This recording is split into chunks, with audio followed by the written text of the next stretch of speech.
Hey everybody, in this video we are going to explore England's Jurassic Coast and the Durdle Door. And it might be a little bit windy.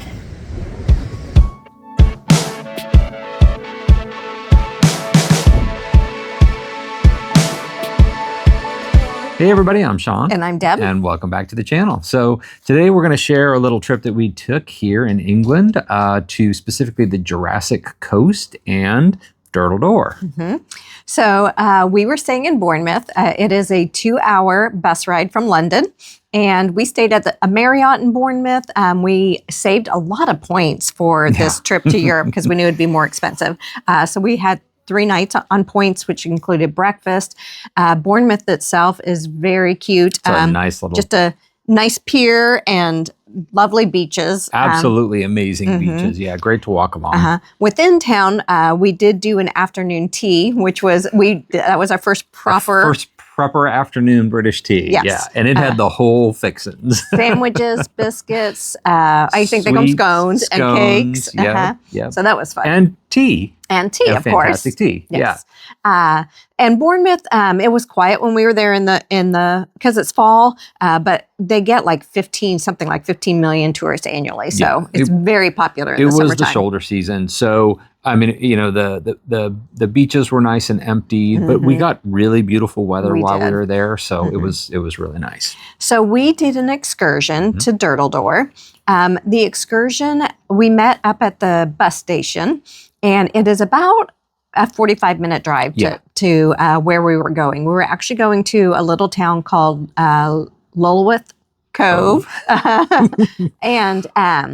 And we had, I think, another couple and another person on the excursion with us. And I thought that our tour guide did a fantastic job giving it was 45 minutes. It was a waste. And he chatted the whole time. He told us about different famous captains from the area and different famous, bootleggers, they would call them? Yeah, and there's pirate activity on this area, so that he would talk about the pirate. He stopped so we could see Brownsea Island, which was a particular interest to me as a Eagle Scout.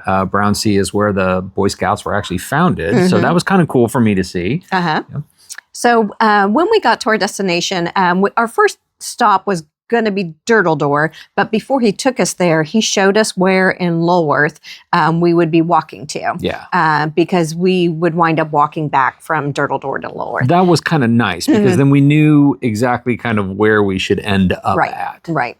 So then we made our way to Durdle Door. So there's a huge car park there, and it's a very, very famous tourist attraction. And in case you need to know, there are bathrooms there. That's always important.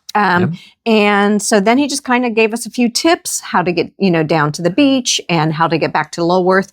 And then he took off and we were on our own. Yeah. Now, the experience at Durdle Door, Durdle Door is absolutely amazing, but to start out, you'll see us in the video. We are in our puffy coats with our hoods up. And it wasn't that it was cold, because it really wasn't that cold. It was maybe chilly, but not cold. But it wasn't that cold. It was just so windy.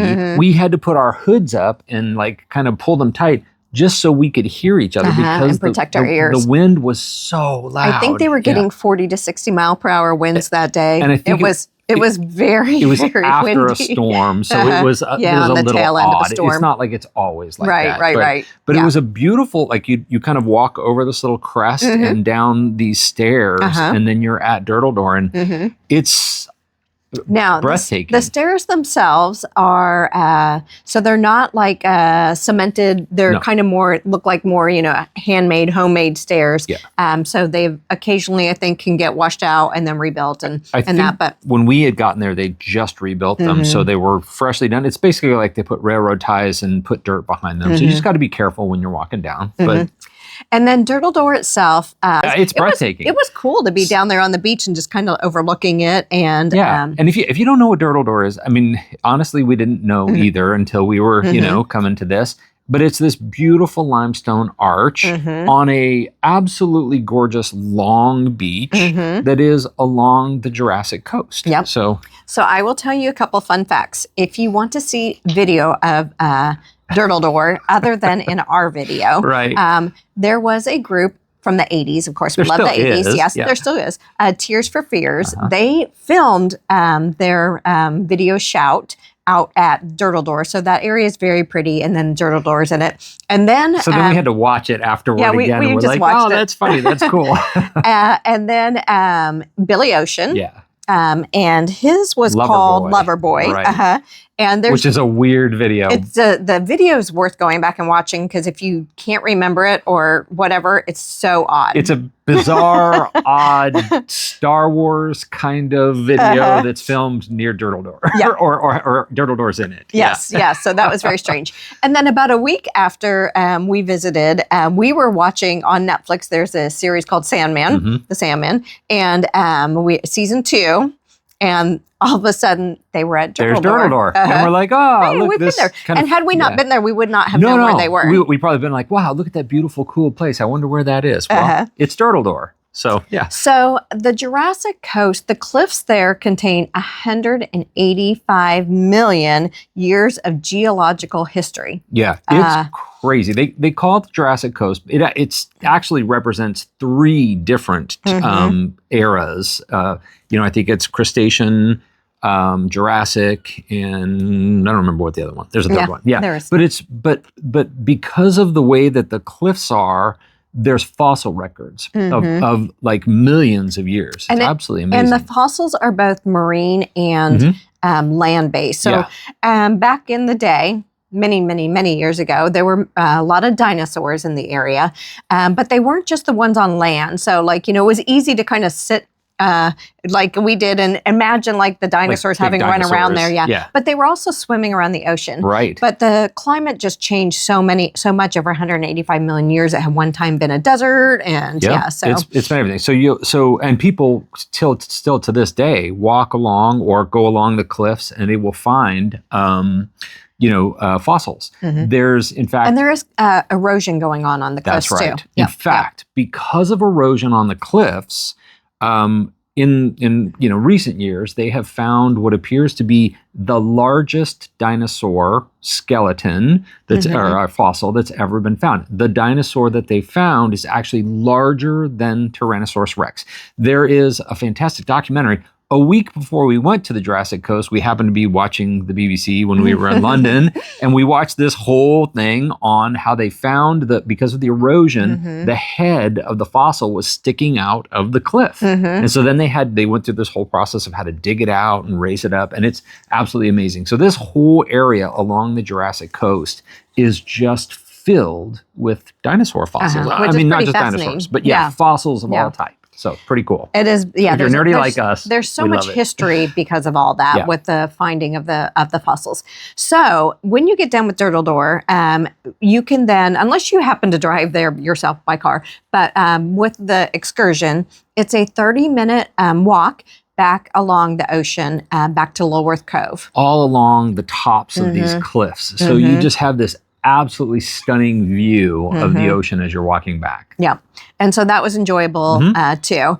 And then once you get in Lulworth Cove, it's a pretty small town, but it's very charming. Yeah. And there is a walk you can do from downtown. And you take the walk and you can do it either way. It's just a loop. And it kind of goes up and around some cliffs there. And it goes by a place called the stair hole. The stair hole, which is, it's basically a blowhole in the side. It's just basically worn through the side of a cliff. And when the waves just smash against the water, it basically shoots like a blowhole. So it's pretty cool. That is cool. And so then we made our way back down to the actual cove because there's a cove around the city. Yeah. And in the cove, that was where we found lunch. We did. And this cove, again, I hate to keep using the word stunning and beautiful, whatever, but it's scenic. It's very scenic. Picturesque. How about that? And the nice thing is we got, you got a, what do they call it? A Cornish pasty. And I got a shrimp and chips. And they have a little spot right out by the cove and you can just sit out. And again, it was so windy that day. It was windy. We were trying not to let our food blow away. We're holding on to all our food. But it was fine because it was Again, at Scenic, we were sitting outside looking over the cove, which I imagine in the summertime, it was just probably packed. I'm sure it's packed. Yes, but we were there in the fall. And even though it was chilly, there were people swimming in the cove. There were. And they had a little like changing area for people to go in to warm up, and then they run down and they go swimming. We did not swim. No, we did not. The water was cold. We definitely did not. Yeah. But even in the summertime, we saw that there's all kinds of boat rides you can take. There's little tours you can take out of the cove. So all kinds of stuff to do when you're on season in the tourist season. And then from the cove, you just wind your way back up into town. Again, it's a really small town, but it is full of restaurants, coffee shops, ice cream shops. We did find a coffee shop, and we sat and drank some coffee and some pastries. And in where we got that, actually, it was a little museum with fossils. I think it's the Welcome Center. So it has fossils, and it tell you all about the 3 different eras, and it shows you some really kind of cool history about where they found. There's cool dinosaur actual footprint molds that are in there. So and of course, a gift shop, because it's a tourist area. So of course, and then we just made our way back to our van, and we headed back to Bournemouth. Our van guide was like, I talked all the way here. I am not going to talk all the way back. So you guys just rest and relax. And it was nice, because then you're just driving through the British countryside, and it's absolutely beautiful. That was very nice. Yeah. So it was kind of just a good trip. It was a very good excursion. Yes. So just wanted to share that experience with you. If you're in the Bournemouth area, or if you're anywhere really along the Jurassic Coast, I really would recommend do not miss the Durdle Door. It is absolutely worth the trip. Yep, so it was very cool. If you got questions about the Durdle Door, if you've been to the Durdle Door and have tips or little nuggets of knowledge, share them in a comment. We'd love to hear them. Otherwise, be sure to like and subscribe. And thank you for joining us. And we will see you in the next video.